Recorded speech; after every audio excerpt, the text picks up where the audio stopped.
Make money, build wealth. Welcome to Money Frontier.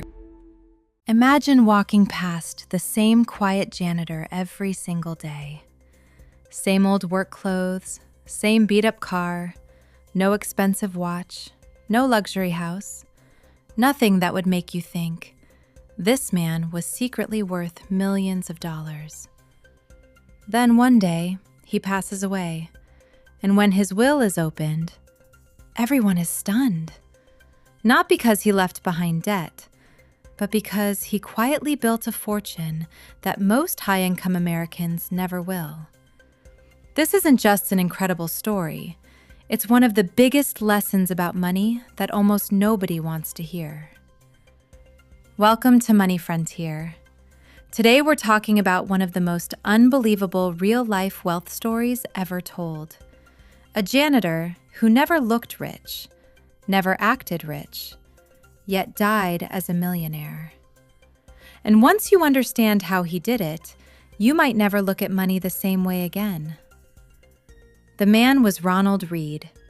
For decades, he worked ordinary jobs, first as a gas station attendant, later as a janitor.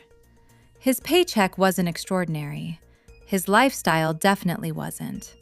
People who knew him described him as quiet, humble, and incredibly careful with money. He repaired his own clothes. He drove used cars.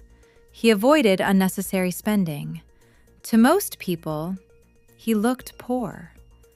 But behind the scenes, Ronald was doing something almost invisible.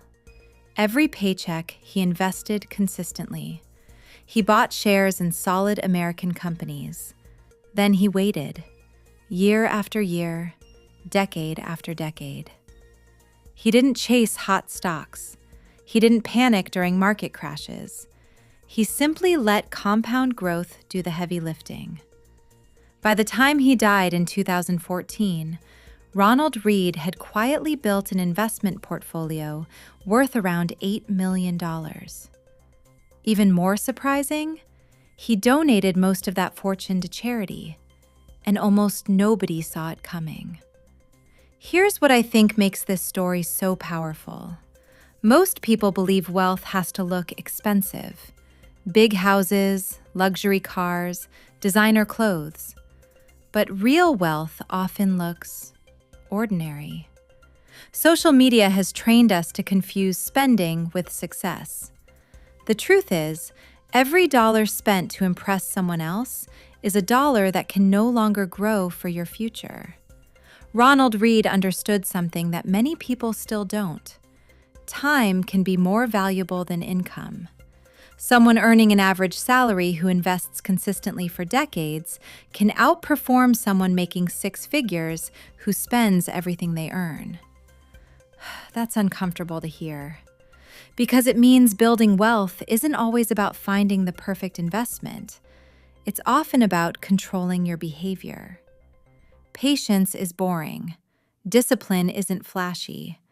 But history shows they're incredibly profitable. So here's the question. If nobody knew how wealthy you were, would your financial habits still lead you toward freedom? Or are you building a lifestyle instead of building wealth? Drop your thoughts in the comments, and if you enjoy real stories that change the way you think about money, investing, and financial freedom, subscribe to Money Frontier. Because sometimes, the biggest financial lessons come from the people the world never noticed.